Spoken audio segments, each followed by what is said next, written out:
This is what blows my mind, is that we're not who we think we are. We have all these thoughts, we have all these preconditions, all these perceptions about who we are, but all those things are just layers. All those things are just layers that we need to strip down to get back to really who we are. And I'm not talking about death, I'm not talking about dying, but I'm talking about this constant process of dying and being reborn, and it's happening in our bodies all the time. We don't even notice that, we don't even give credit to that all the time, every second, all the time, our cells are dying and being reborn. And that's really who we are when it comes down to it. We're this collection of 50 trillion cells that have learned to live together in this harmony and that can coordinate with each other in order just to do something simple that we take for granted every day, like move a hand, or digest food, or reproduce, or speak, or even comprehend language and complex ideas. And it's cells doing that, 50 trillion of them coordinating together and coming into this kind of collective consciousness. And when you scale that up a few times and you look at the world, and you've got 6 billion people all doing the same thing, but we haven't figured out how to live in harmony yet. So if these 50 trillion cells can do it pretty regularly, pretty consistently for, I don't know, the average lifespan, 80 odd years, 100 years, then the 6 billion humans, maybe we need to learn something from this ingrained, this inborn intelligence that we have inside us already. This intelligence that our cells, who are individual by themselves, they each have their own ways of communicating, they have their own reproductive systems, their own their own brain, their own endocrine system, all these things. But they come together and coordinate in this huge, beautiful, elegant pattern that is a human being. And we don't notice that, we forget that, we don't realize what that is, but really it blows my mind.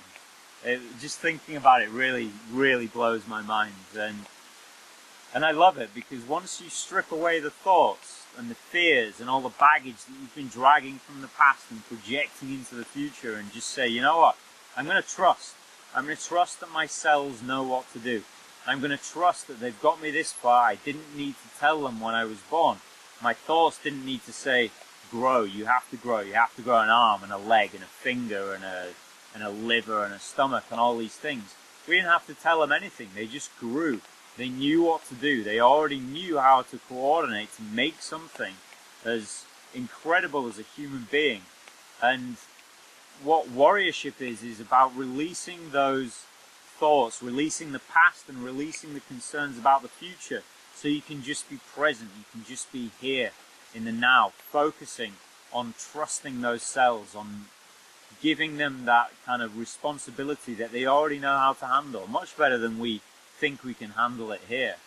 And once you tap into that intelligence, then really anything is possible. We don't know, we haven't reached the limits. It would be ridiculous to think that we'd reached the limits, the outer limits of human endeavor, that there is no more that we can do, that we know everything that there is to know, that we're smarter than all this stuff that knows how to live together in harmony. I mean, you look around, you look at the jungle, and you look at the mountains, and you look at the trees and all these little ecosystems that just, they know how to do it. They know how to operate. They know how to live in peace. They're constantly dying and being reborn, and they don't think about it in the way that we do. They don't get attached. They're not in this place of fear. They don't feel fear because they have this intelligence. It's part of this process, part of this consciousness that is here to experience itself. And it's not talking about dying in the sense that we know it. It's not talking about death with that sense of fear, that unease that comes whenever people talk about death. It's very taboo, but it happens all the time. You know, things die and they get reborn, and energy from that is never lost. It's merely transferred. And that's really what we are. There's this kind of intelligence that pushes all this stuff through, that pushes all this life onto the planet. And these new discoveries in quantum physics and biology are really starting to cement that into our reality now and give us this new understanding of what we are. And warriorship is about releasing the past so you can come into that place of power. Because once you really understand this, once you really grasp this, and you can feel the power that it gives you to really know deep down that you are this energy, you are transferring and moving, and you have this ingrained intelligence, and you're not your thoughts, you're not what you did last week, you're not your achievements, you're not your sins or your virtues or any of the bad things that you've done or any of this stuff. That's merely this collective conditioning, these thoughts that have been programmed into you.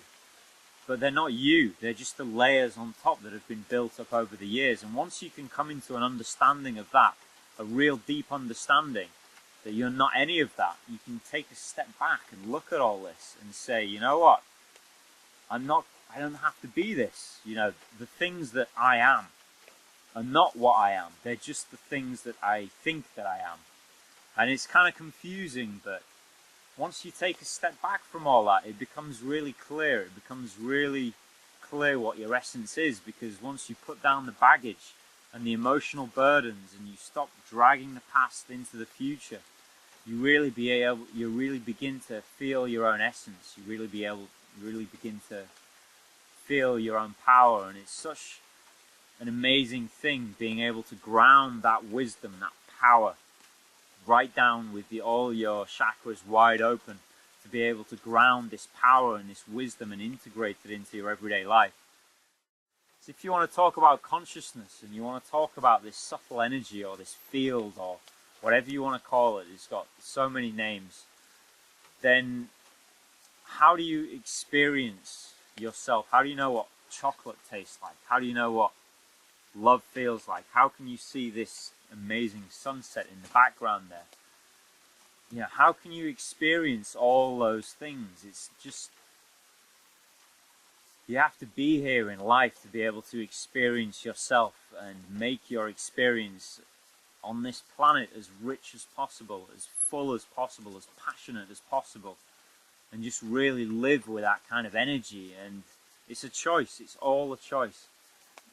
We think that we're controlled by our emotions, but that's not power. Nobody is enlightened from being controlled by their emotions, and it's just not true. It's conditioning.